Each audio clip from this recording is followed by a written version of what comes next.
مولاي صل وسلم دائما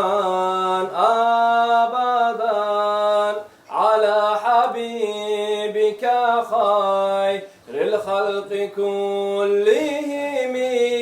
مولاي صل وسلم دائما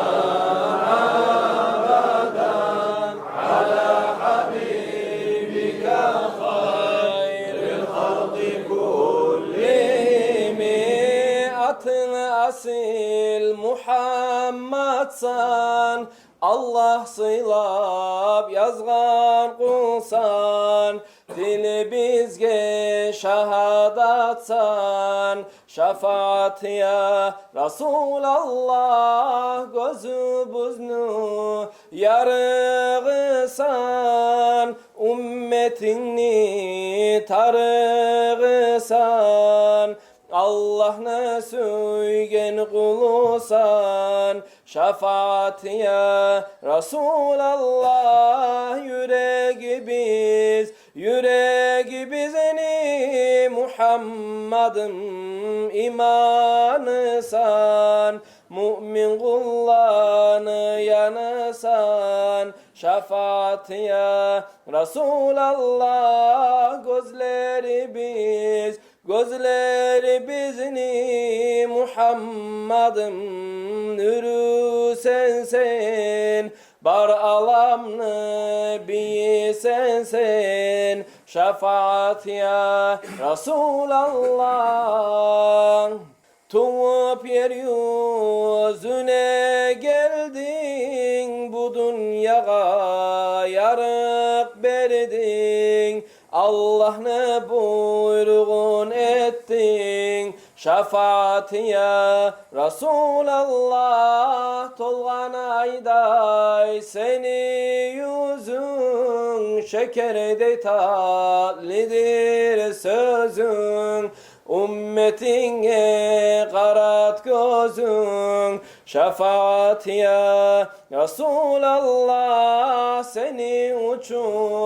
seni uçun Muhammed'im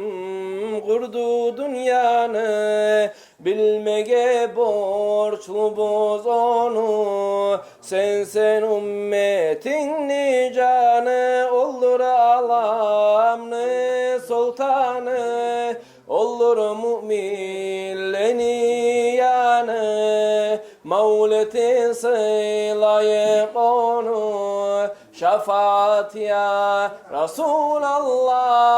Mevla'ya salli ve sellim daiman abadan ala habibike hayril halqi kullihim Allahümme salli ve sellim ve barik aleyh Allahümme salli ala Muhammed Ya Rabbi salli aleyhi ve sellim Allahümme salli ala Muhammed Ya Rabbi salli aleyhi ve sellim Es-subhu bada min tal'atihi vel leylu bada min vafratihi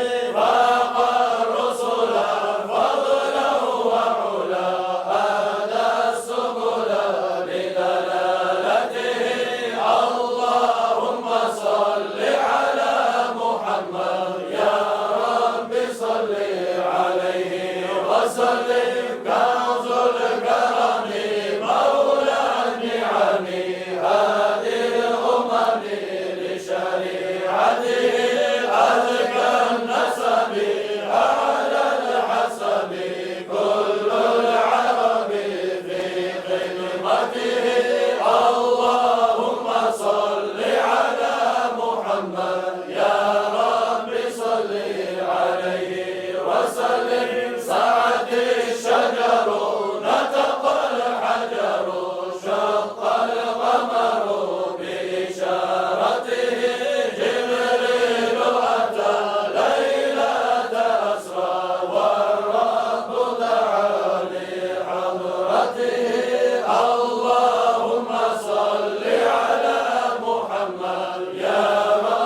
عليه